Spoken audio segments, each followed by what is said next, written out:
Hey everybody, it's Adrienne.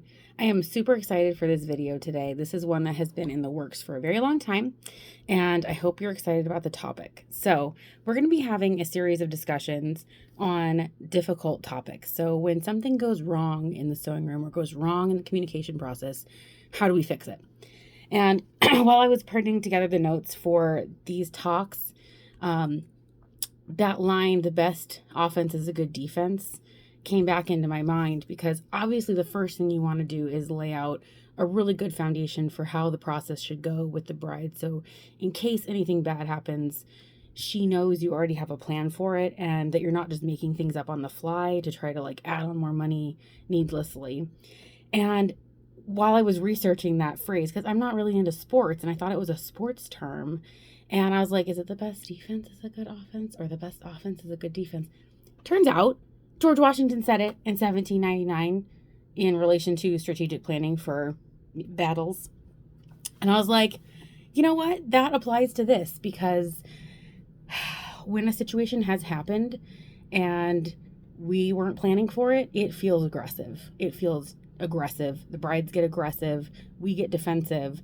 And it doesn't go well. And by the time something bad has happened, it's really hard to come back from that. So instead of being reactive about how we approach problem solving, being proactive at the very beginning and setting a good foundation for the rules of the game, the rules of engagement is critical. So we're going to do a lot of talking about both ends of problem solving because yes, it is 100% important to set the tone from the beginning, but if you have already not set the tone well from the beginning, how do you recover from that? So what do you do to adjust and hopefully smooth out the transition and pull it up from a bad scenario to a better one?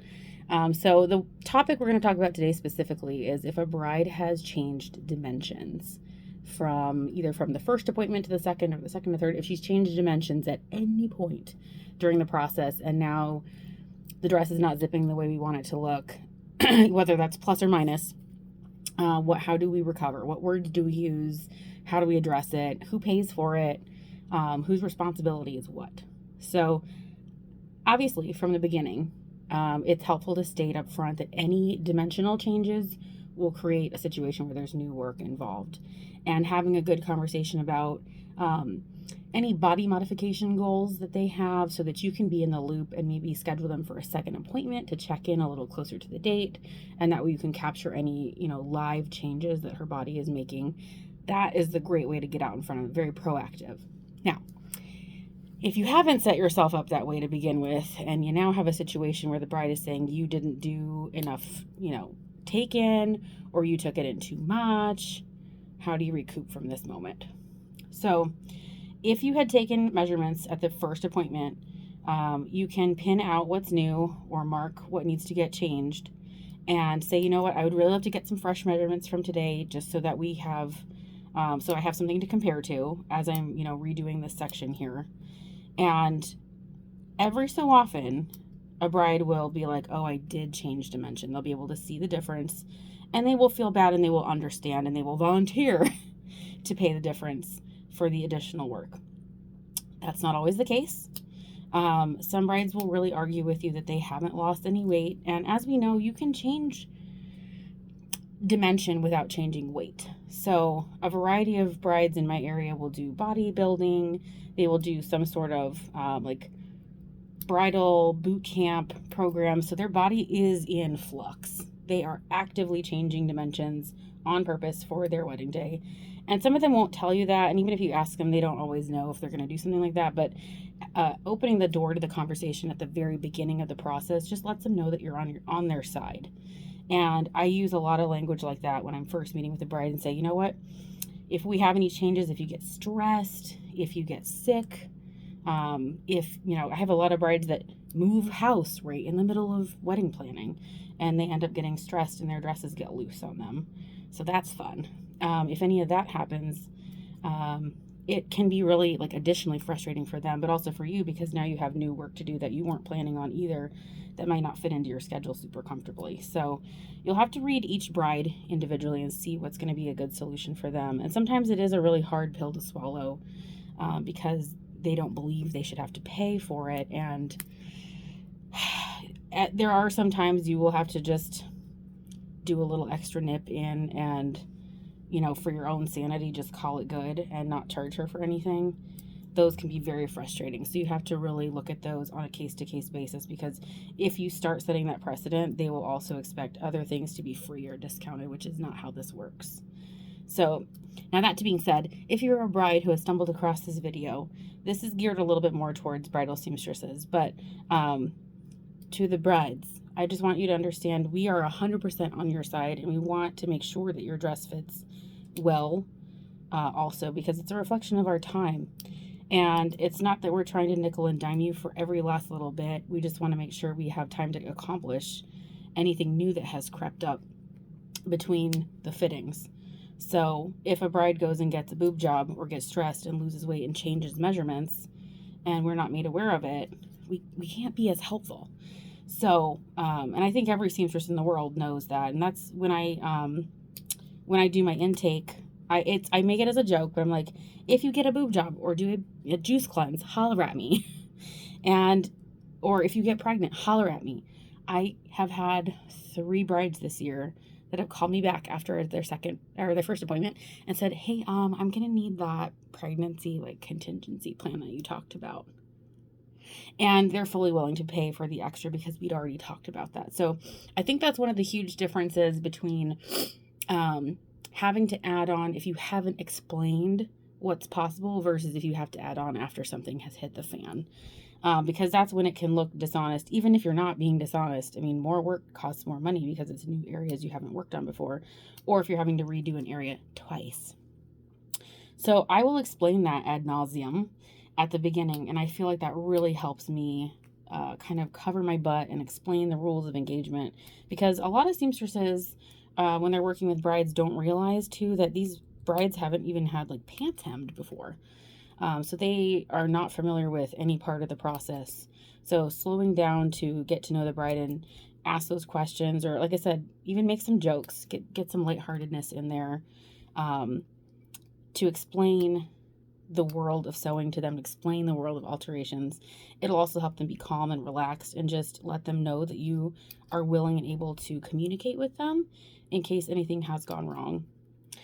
I have also had some brides over the last months who are in job transition. So they're either losing their job or switching positions, and they fully did not realize that their body was showing signs of stress.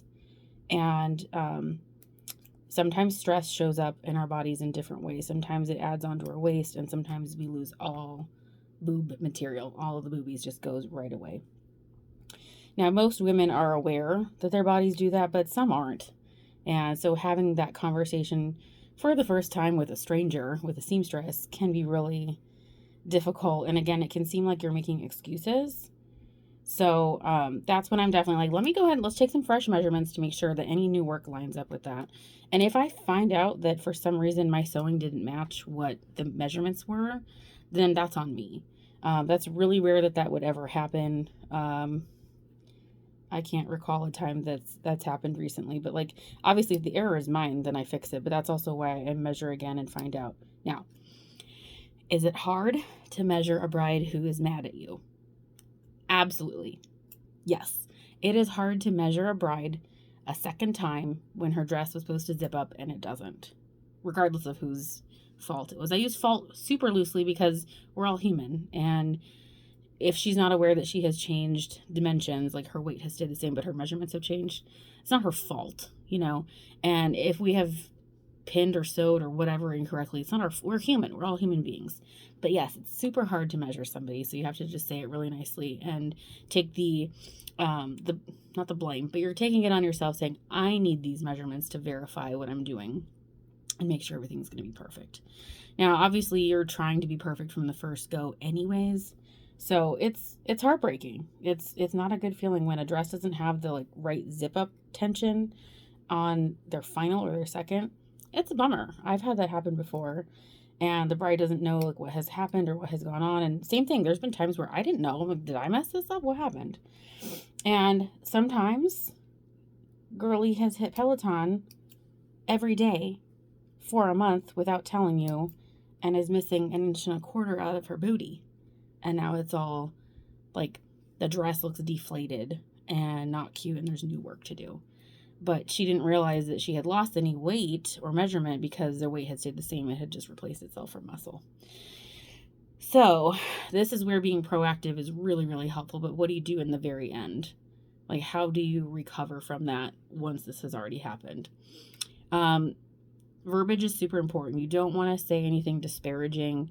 Obviously you're disappointed because you're like, oh man, there's new work to do. And like, you might not have time to get her back in comfortably. So that's a bummer, but like, keep that inside for a minute. Process that later when she's not around. You don't want to make her feel bad either. It is a bummer though. I do think the easiest way to do it when you're working on an area that you didn't have to work on before is say, since this is an area we had not touched on and now it needs some polishing, I do need to charge X, Y, and Z for this portion. Are we comfortable proceeding with that? And every so often, if a bride has lost like just a little around her waist, she's like, I'll go eat some pizza. It'll be fine. And then she's happy as a clam to take her dress home that day. That's a solution. I lovingly call that a pizza pass. So sometimes brides don't realize, again, they don't realize they've been stressed and haven't been eating well or, whatever. So if there's enough time between their pickup appointment and their actual wedding date, they can do some pizza. They can hit some pizza. They can have a couple of beverages of their choice, stuff they had been kind of abstaining from, which I don't encourage anyways. I don't encourage anybody to do a diet for their wedding. Just, I'm hoping to have the consistency of their body on my side, in our favor, in her favor, in my favor. I want us both to win. And I think that's also important to talk about with your brides ahead of time, is just explain to them that final zip up is just important for me as it is for her. I am just as excited to feel, when you zip it up and it goes, and it just has that, I want that too. So that we want the same things from this process. And I feel like that really, really helps show them that you're in it also. And I don't know, I feel like that just really helps communication too, because if they do decide to do a juice cleanse, I have brides that'll call and be like, hey girl, my sister got me a juice cleanse. And I'll be like, okay, let's set you up for, a second appointment, because I try to do one fitting and one final unless they've expressed to me that they're doing, 75 hard or bridal boot camp or one of those. I try to stay up on, knowing the codes, because I didn't know that 75 hard was an actual, I know it's not a diet, but it is a diet. So I had to learn what that was all about. I'm not going to explain that one because I don't know how to explain it properly, but it's kind of like a wellness thing that brides use to get clear in their brains before their wedding. It's like read a book and drink a bunch of water and exercise twice a day. It's a whole little protocol. I do try to talk to my brides to get a lot of information out of them so that way I can hear if there's going to be any potential issues. I had a bride one time who had, the person directly above her had lost their job like a month ago, and she was now in charge of all of their responsibilities. And I put that note in my back pocket, and I set her pickup time for an extra week before I normally would have wanted her back in. And her dress was a hair on the loose side. I had a feeling, I was just in my gut, in my heart. And I needed that moment to do a little extra nip and tuck, and we were all good to go. And I felt bad having to have her come back in a second time, but also not, because we had enough time to catch little things, and also I was just a little bit more aware of the need for that. So that's when I would set their pickup time for a little bit longer. So instead of a 30-minute appointment, I would set it for 45, just in case I need to sew something up really quick while they're there, add an easing stitch, if they've lost some booby weight, you can kind of catch up at the top. And just kind of letting them know there's a plan, there's a possibility, there's wiggle room, there's contingency for anything that can happen. And it lets them feel a little bit more comfortable with the process. And it's not the first time it's ever happened, but it's the first time it's happening to them. So it does feel big and scary, and they can get aggressive. And it's hard when you're in the middle of busy season and you have a bride who's mad at you for some reason that you didn't create, but you're trying to help them solve. So giving them a little bit of wiggle room for some grace there is helpful. But when bridal season is thick, grace runs thin. It really does. So my best piece of advice ever is just to explain everything so well ahead of time that anything that you need to add on later, they already know about. So, reading them your policies and procedures ahead of time is really the key to any of the difficult conversations that you need to have with a bride. If they end up changing their date and they need to speed it up and you have to charge them a rush now, they are already aware of the fact that you have a rush fee. They're already aware of the fact that if your dimensions change, new work needs to be paid for. So that's kind of the overall goal. But after something bad has happened, and if you haven't really done the setup, it can be heartbreaking. And honestly, the best thing to do is put away your emotions till later, cry it out after they're gone. And sometimes I'll say, like this, what can I do for you to solve this? What kind of solution are you looking for?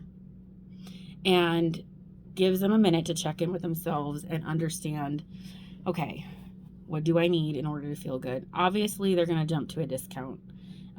If they want to jump to a discount, you can discount the one area that was affected if you really want to. This is not a situation where you're refunding the dress or refunding the whole ticket. No refunds like that. That's not how this works. I always explain at the beginning too that I don't do refunds, I offer reworks. So if anything needs adjusting, just holler at me, just let me know. If your strap feels loose still, like at the last appointment, just say, hey, my strap is feeling a little loose, can we tighten this up further? And then I usually will just sew that while they're waiting. Little minor items. I give that example at the very first appointment. So I give them allowances to understand how to tell me if there's a problem, and that really, really helps. So giving them the words to understand how to tell me if there's an issue so they don't have to worry about how to do that. I'm literally saying, hey, here's a real life example of how to tell me you don't like something, and that really, really helps. So every so often a bride will be like, yeah, you know what, I do think I want these straps tighter. And I'll be like, great, I'll pin a little and then have them jump out of it. I'll sew it, bring it back out, and we're good to go. The parking lot also at the shop that I have is very small and crazy, and you often can't park there. So again, I will use some humor to explain that if at the final pickup there's any details that don't feel or look the way you're expecting, just let me know and we'll get it handled so you don't have to come all the way back down here to our crazy parking situation. And that usually like lightens the moment. And I feel like humor helps them absorb the information a little bit better. I could be totally wrong. I wonder if there's some science on that. I should do some research, but I feel like whenever you tell somebody something and they kind of laugh about it, I feel like that makes it like they've more understood it. I could be really wrong. I could be wrong in the other direction, but that makes it easier for me to tell them the information, and I know that I have told them the information then. So at the worst case scenario, if somebody's arguing with me, I'll be like, listen, this is part of my intake process that I explained to you when you signed your contract. And this is how this needs to be handled from here on out. Do you want to proceed or no? And by that time, you can see my forehead go wrinkly. If we have gotten all the way to that point, if we've gotten to the point where I am referencing back to the fact that they signed off on this and I explained it, because I explain my contract, I almost read line for line. And I explain and I give examples. So I know I've done it for every client. It is not a shadow of a doubt in my mind. I do not skip that process because it is, I mean, it's a contract. It's a legally binding document. So I need to know that they understand what they're signing for, because if at the very last moment, they're like, oh, never mind, I don't want this, that's fine too. So for it all the way to that point, something has gone gravely wrong. That is to the point where like someone's grandma or mom or aunt has jumped into the situation and didn't hear me give the whole spiel and doesn't understand the rules of engagement, and like the bride has gone quiet, letting someone else deal with the issue, which is troublesome. Again, those things are super, super hard to deal with because it feels like they're coming at you aggressively. And I have a hard time stepping back and saying, okay, they're trying to act in the best interest of the bride. This is their daughter. This is their stepdaughter. This is their niece. This is someone they love and care for, and they feel like I'm coming at them aggressively. So they are coming at the situation aggressively.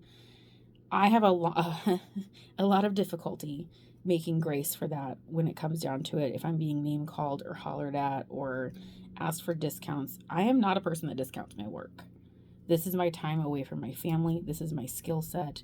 I have worked really, really hard on their dress And I also am sad that it has gone this way. But if new work needs to get done, new money needs to be taken into account for it. And if they don't understand that, and if you've tried to explain everything and they're still not understanding, that's when I put it back on them with the question of, how would you like to solve this? And if they ask for something silly, like their full dress replaced, you say, that's not really a solution we can visit. That's not how my policies work at all. We do reworks, not refunds. And if she doesn't like that, unfortunately, she still has to pay for her dress and leave sad. And that's a real bummer because it doesn't have to be like that. That is a very rare scenario for me. I'm trying to think back. I haven't had one of those in years.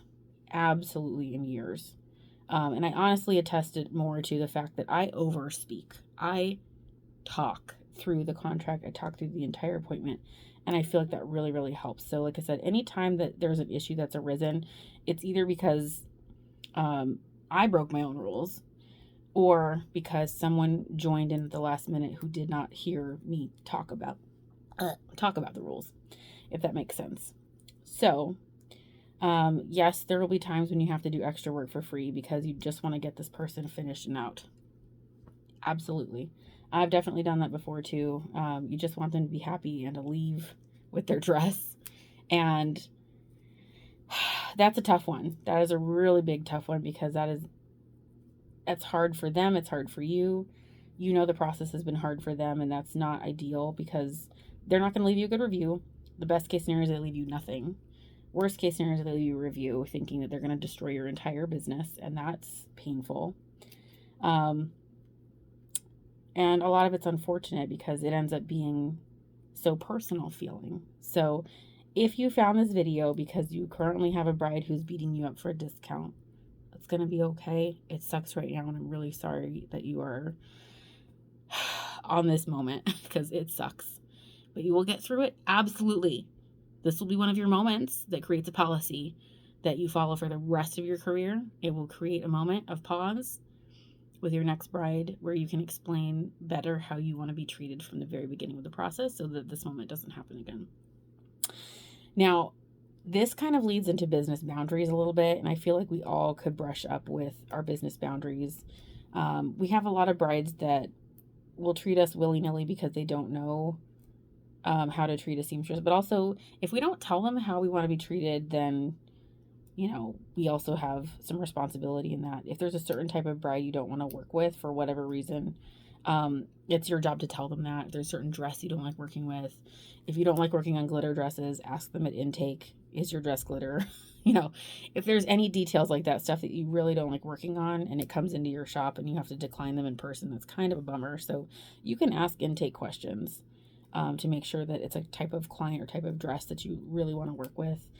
Like if it's a rush bride and you really don't want to take rushes, or you can't take rushes, or it's just not your jam, that way you can kind of feel out, because it is a bummer having to turn away a client in person, both for you and for her, because then she's wasted her time and yours too. So again, proactive versus reactive, I think, is really the key to this whole situation here. And don't be afraid to let people know how you want to get paid or how your appointment times work, because this is true for me too. Anytime a bride treats me in a way that I don't like, it's because I set it up wrong. If I allow somebody to come to a very late appointment and I didn't want to do that, I set the precedent that I would take a very late appointment. So I have let her set the standard, and now she thinks that that's like totally fine and normal. Now, I do take late appointments and I'm fine with them, but if I had set up, every so often, I'll give an example. Every so often, we'll have a bride that wants to pick up on a Monday, and we don't have seamstresses in the shop on Mondays. If I start setting the precedent that I can do an appointment on a Monday, you know what's going to happen? We're going to get the floodgates opening saying, oh, well, she did a pickup on a Monday once, so yeah, I'm sure she'll do it again. So no, you got to set your rules and hold them. And just say, no, we don't take appointments on Mondays. We don't take pickups or fittings on Mondays. We're not here on weekends. We're not here on Mondays. Whatever your rules are, hold on to them. You don't have to be mean about it or anything. Just that's how the rules are. And we'll get into talking a little bit more about these specific individual topics, but this one I feel like is super important to talk about right now, because it's happened a lot lately where a bride will change measurement, and what do you do? Who pays for it? Who covers it? My favorite one right now is if the bride changes shoes in between. I always write my shoe heel height down, or barefoot, or whatever they're doing, because if you hem a dress and all of a sudden they're going to wear a heel with it, that dress is going to be floating off the floor, and they're going to be mad at you for making the hem too short. The other thing too is communicating certain fit details about how tight they want it, because a dress can fit in a myriad of different ways. So some brides want a very, very fitted, painted on look, and some girls want it just to zip shut and it looks ready to eat lots of dinner and dance and have a good time. So getting those details ahead of time will really help you understand the fit that you're going for as well. So ask lots of questions about that. Because that changes things. Every so often a girl will take a dress home and be like, you know what, I tried dancing in this and I think it feels looser than what I want to do for this style of dance. Can we make this tighter? Like, even after they've approved it. And that's really easy to say, okay, yeah, that's a whole new type of fit. Like maybe they hadn't changed measurements at all. They just want a new type of fit on it. So that's all new work. I feel like that's a lot easier to explain, that there's more money involved. Sometimes people will really surprise you. Sometimes a very, very nice bride will become aggressive, or will have an aggressive person take over the conversation. And I think that's what ends up being more hurtful than anything, is just because you've built this relationship with them and it just feels like they're betraying the relationship you had. So try not to feel like that. Try not to take it personal. But it's hard. I take things personal too, because it is a little bit, and that's something I need to work on in my own boundaries, is just not feeling, like they're coming after me if something bad has happened. So anyways, well, I hope this gets you started in the right direction on this topic. I'm going to be working on a couple more in the series of difficult discussions to have with brides. And if you think of one that you'd like me to work on next, just holler at me and let me know. And feel free to subscribe. I talk about all kinds of stuff like this, business related, and these difficult topics that I can't find anywhere else online anyways. So alrighty, well, you guys have a great day or night wherever you are, and I will see you in my next video.